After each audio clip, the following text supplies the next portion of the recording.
Next on tonight's show, writer Lindsay Johns is as hot on hip-hop as he is on the classics, and he passionately believes that no artistic tradition should be the sole preserve of any single race or class. We asked him to test his convictions by inviting a group of his very own young black students to review a modern classic, The Glass Menagerie by Tennessee Williams, now playing at London's Young Vic.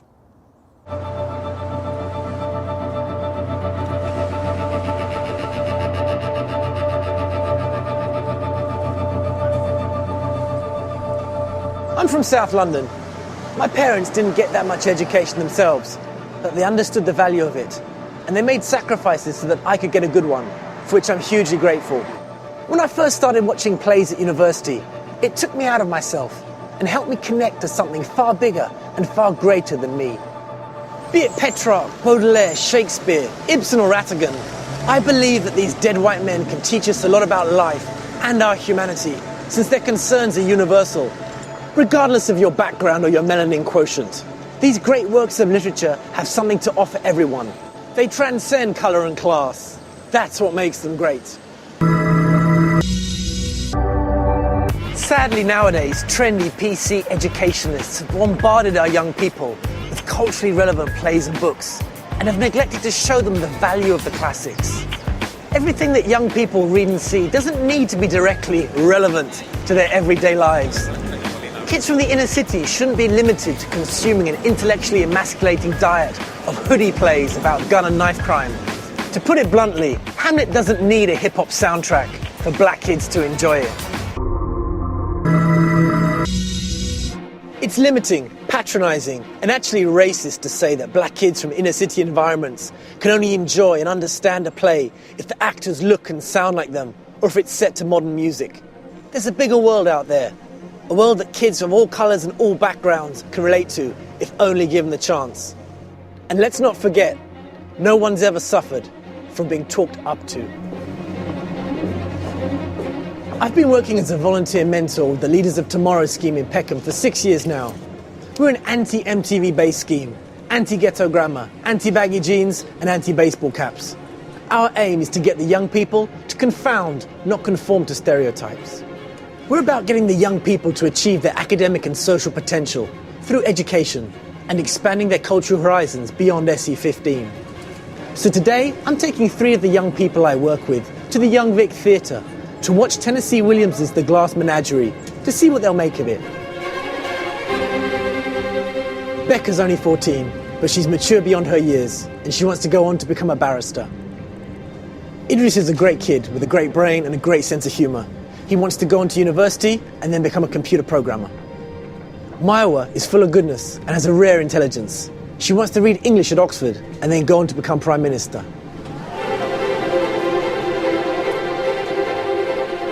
The Glass Menagerie is about the relationship between a pushy mother, her fragile daughter and frustrated son in the southern US during the 1940s.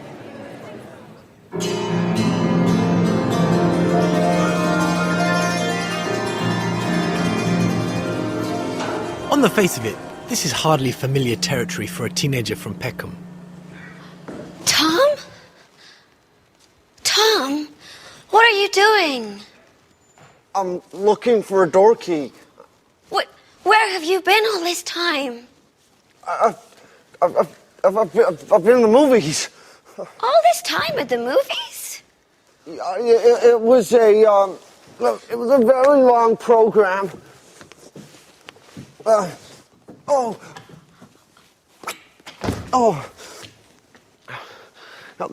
was a Garbo picture and a Mickey Mouse and a travelogue and a newsreel and a preview of coming attractions, and there was an organ solo and a collection for the Milk Fund simultaneously, which ended in a terrible fight between a fat lady and an usher. Halfway through the play, and it's the interval. What do they think so far? I'm not sure it's the type of family I really want to live in. It seems quite like there's a lot of drama and confrontation that goes on within it. It doesn't really seem like there's really a cool moment between them. Like, they're always quarrelling and fighting, so it's not really. I have the feeling he's going to leave. There's only so much pressure you can take when someone pushes on you, so I have a feeling he'll either snap and leave or the mother will kind of pull back. We just have an idea of the gentleman caller. We want to find out who he is and what's going to happen next, so can't wait. Ladies and gentlemen, this is the final call for Act 2 of the Glass Menagerie.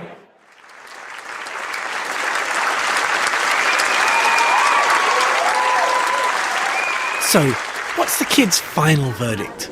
Well, it made me think about how society has changed so much, and it made me feel glad that women aren't so much dependent on men, because throughout that play it was stressed upon getting married and not remaining an old maid for the rest of your life, and now it's good to know that women can just do whatever they want and be successful and not need any man behind them. I did feel quite moved. I felt especially moved at the end, near the end, when Tom was giving his single speech and basically showing how he was moving on.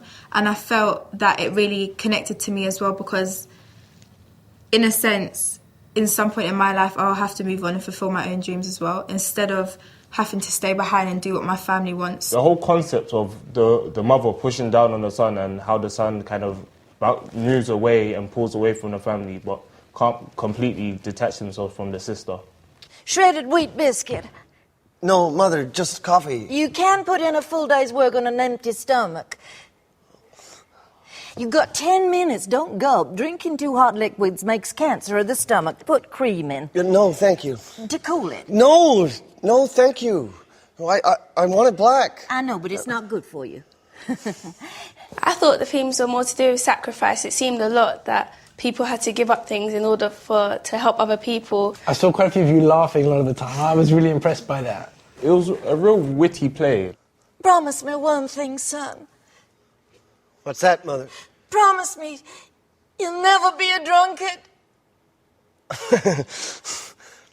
I will never be a drunkard, Mother. That's what frightened me, so that you'd be drinking. If there was one character that you had to say inspired you, The mother, because all parents want the best for their children, and even though at times she could see overbearing, I think it's just mothers need to feel are always supportive and protective of their children, so they just want the best of them. too much love is better than not enough love, right? Yeah, I would agree.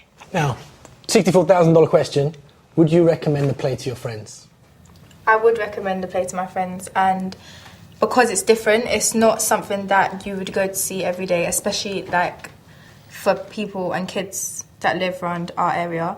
The more we know about life and how other people cope, the better we can get on with our own. Terence, the African slave from Carthage, one of the founding fathers of Latin literature and also Renaissance humanism, gets the last word.